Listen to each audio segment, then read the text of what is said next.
Hey, welcome everybody, and welcome to the first video in a series about a new open source product we have called Rhino.Inside.Revit.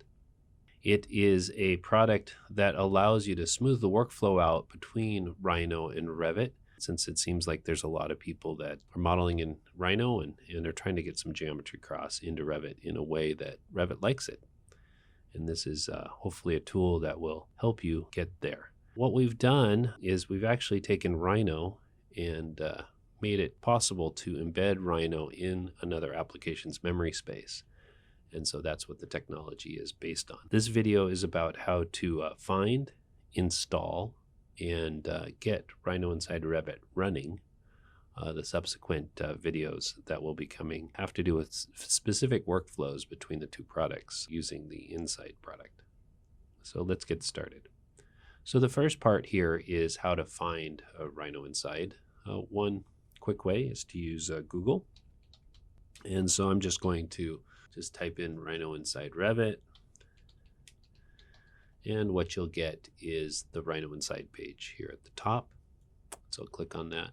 And so this explains the Rhino Inside technology. One we're quite interested in currently is the Rhino.Inside.Revit, which is right here. And this plugin, I guess, Rhino as a Revit plugin, it requires Revit 2017 through 2020 be installed on your machine. It also requires the Rhino 7 WIP, the work in progress. This, you can download this for free if you own Rhino 6. And so this actually runs off a Rhino 6 license. So if you have a good Rhino 6 license currently, you can download this and it'll install alongside Rhino 6. And the third thing to download is the actual MSI installer right here. And so you click on this and run the MSI. What that will do is it will tie your Rhino 7 and your Revit together so that you can use them together. So you download you get these three things installed on your machine, and that's all you need. Another place that you can get Rhino Inside and see how it's being updated is through Food for Rhino. And so if you type in Food for Rhino, Rhino Inside, you get the Rhino Inside Autodesk Revit. You can see it has some examples, website, different things like that. Another good place to get it. And so hopefully that's a good place to start. Once you install Rhino Inside and you can go to your Revit, just open a Revit model, and under your add-ins here, you will get a new button, which is a Rhino button. And this will load Rhino and Grasshopper once you click it. Now, what's important to understand here is that when you click this, it will use a Rhino license. So once you click on this, it starts up Rhino and Grasshopper and it uses a license. And that's great. If you have Rhino on this machine running and you have this running in Rhino.Inside.Revit, that actually only counts as one license. And so you can actually be running Rhino and running it inside Revit at the same time, counts just as one license.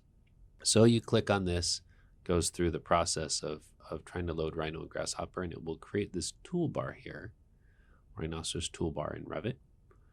And this is where you can access Rhino and Grasshopper from within Revit. Has a Grasshopper player here if you want to do that. Also has some sample examples for developers right here.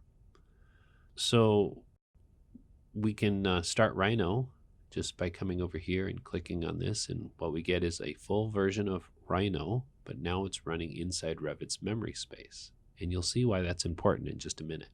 So we have that. We can also start Grasshopper. And this is Grasshopper running inside of Rhino, running inside of Revit. And here you'll notice that, we have a lot of the standard toolbars that you're used to in Grasshopper, but we have one additional one that's quite interesting. And this is the one that while you're running inside Revit, you get a new toolbar in Grasshopper. This has a lot of Revit-aware components in it. So we can add system families or direct shapes. We can interrogate categories, levels and grids, document information, elements, family filters, different things like that. And so this Revit toolbar in Grasshopper only starts up when you have it running inside Revit. And, we can edit parameters and things like that. So that's just a quick overview on how to run Rhino and Grasshopper. You can also run Grasshopper by itself. By just clicking here, you can see that we get Grasshopper, but this is running inside Revit. And there's some other tools here. One of the things, just for fun, I guess, we'll show you sample 8 here, allows you to read a 3DM directly into Revit. So I will, let's get into a 3D view here and go into Rhinoceros, do sample 8. And let's find a Rhino model here, just a standard everyday Rhino model. I'll just open it.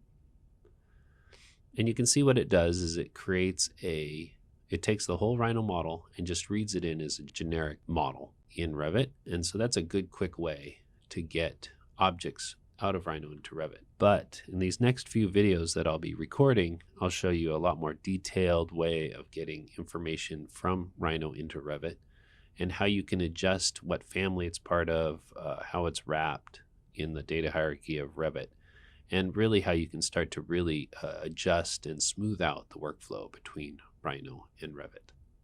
So I hope that's useful for you to get started, and I'll see you in the next video. Thanks.